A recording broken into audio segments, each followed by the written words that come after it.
Hello to everyone. My name is Gizem Kuru. I'm from Marmara University. I'm a resident physician. And thank you very much for giving me the opportunity as well as to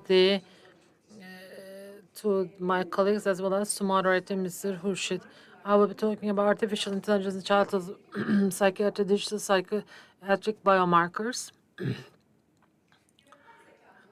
The AI concept was defined for the first time in 1950 with Alan Keringan's question whether the machines can think, whether the machines could have a capacity like the people. This has laid the foundation in 1960s.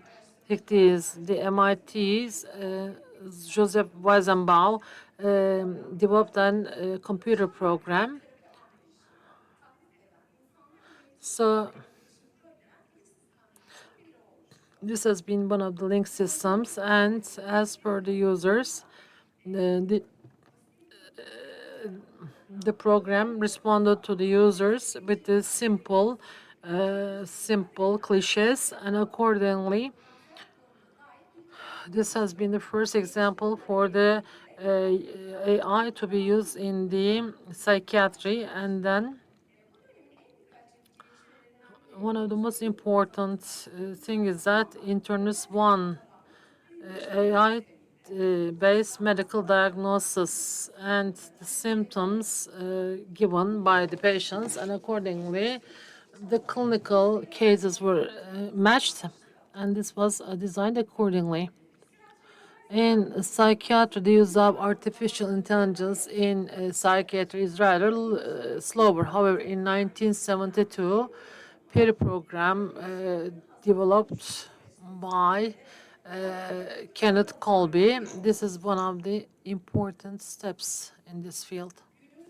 In our today's world, the applications of AI has been diversified, and in classification of the AI chatbots and digital therapies and cognitive therapy, cognitive behavioral therapies are used, and in the diagnosis and classification is used, and it helps the clinicians to do this. And in when we look into the planning of the therapy, we see that especially they personalize the patients, and then we provide personal treatments. And if we to give examples, chatbots and Visa and AI-based chatbots, they provide support to the users, and especially in the places where accessing is limited, it facilitates the access to the mental health services.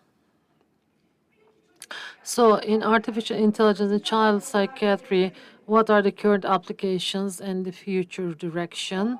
And in the last decade, it has been an evolving, and it provides and machine learning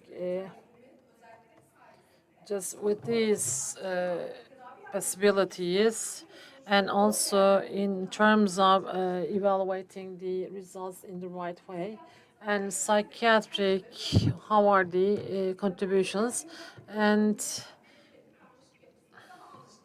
it makes more understandable, and for each patient we can evaluate the results,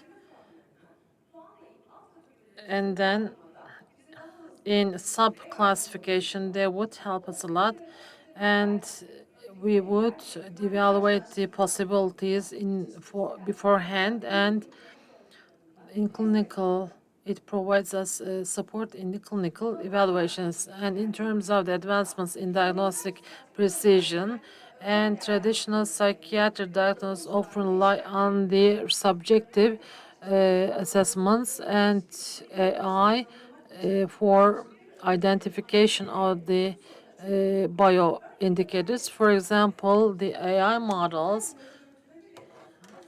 analyze the imageries and then these surveys, and accordingly it envisages the risk for the adolescents, and then personalized treatment approach. We see that AI has the capacity to process multifaceted patient data, enables the development of individualized treatment plans by missing and accordingly the most appropriate treatment options are selected, and then trial and error is decreased, and enhancing patient monitoring engagement is also supported with this.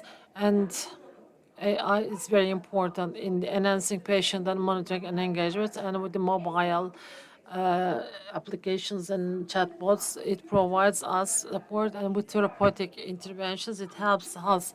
And these platforms increases the access to mental health services, and accordingly, it encourages the patients. And I would like to talk about the challenges and ethical considerations. And despite the promise, the integration of AI in child psychiatry is not without challenges, and it requires certain frames, of course, and also the integration to the AI is important. And psychiatry applications is to be transformed radically, and there is a continuous research and cooperation among the disciplines, and ethical sensitivity is important. And I would like to continue with a few researchers. And in Finland and Germany, there's a multi-centered research, and with the data coming from wearables and smartphone, to which extent the symptoms of depression can be predicted. And 60 adults within 2 weeks included a study for 2 weeks, and at the beginning, the patients loaded the data loading application on the smartphone, and accordingly the total usage time has been followed, and then the number of the activities, the sleep organ, the heartbeat variables have been identified, and additionally participants depression, anxiety, thus 21 scale was used. And at the beginning, or in the mid and at the end, they filled out the form related to the DAS scale. And the depression symptoms and the variables between the relation there has been shown, and there has been indicated a relation. And the smartphone, and also, and it was given from, and in the next, and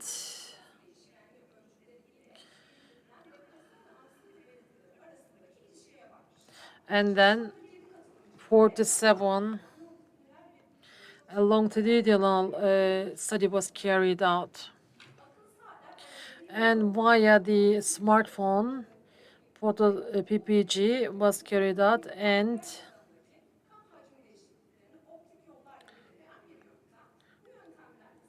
And with these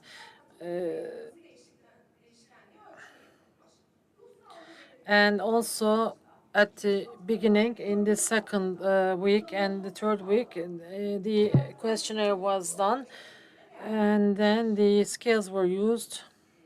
And as a result, when we look at it, and then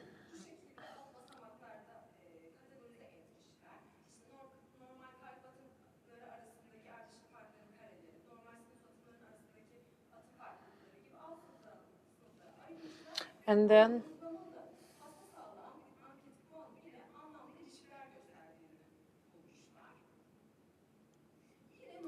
and then the sinus beats here between them, and then the consecutive differences with low anxiety, and there have been found significant, and then it is for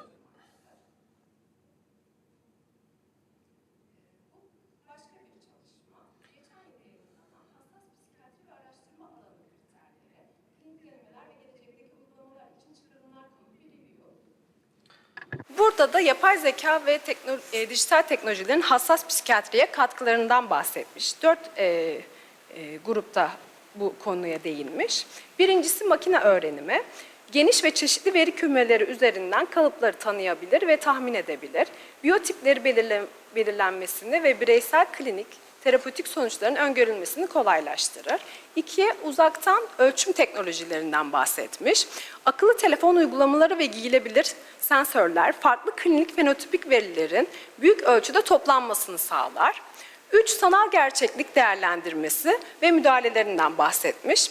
Hastaların güvenli dijital ortamlar içinde gerçek dünya senaryolarına dahil edilmesi, beyin davranış değerlendirmelerinin kalitesini artırabilir, davranışçı terapilerin uygulamasını kolaylaştırır denilmiş. Bir de telepsikiyatrilerden bahsedilmiş. Yüz yüze görüşmelere psikolojik, coğrafi, ekonomik veya damgalanma ile ilgili engeller yaşayan hastalarla klinisyenler arasında iletimi kolaylaştırdığından bahsedilmiş. Tanı ve tedavi sürecini optimize ederek psikiyatrinin bu gibi zorluklarda klinisyenlere yardımından bahsetmiş. Burada da kendi kliniğimizden örnekler getirmek istedim. Son 2 örneğim kendi kliniğimizden örnekler.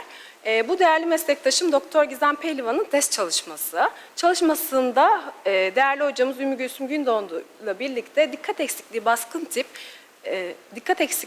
tip DHB tanılı ergenlerde işitsel seçici dikkat testi programıyla işitsel işlemleme hızlarına baktılar. When they made controls, they got results. So this is another study. Dr. Izgi made some works with teenagers with anxiety disorders, and she evaluated their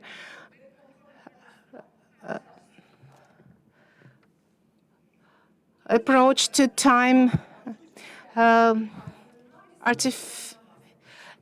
I want to talk also about the effect AI has on teenagers and children. When it may be effective and helpful, but from the point of view of privacy and other sensitive topics, AI may not be as sensitive as people are, and it may be explained as black box. So there must be ethical regulations, and there are also developments in this regard. And as a conclusion, AI may create a revolution in children's psychiatry, but it is interdisciplinary topic. And with this photo, it was done by AI. So thank you for your attention.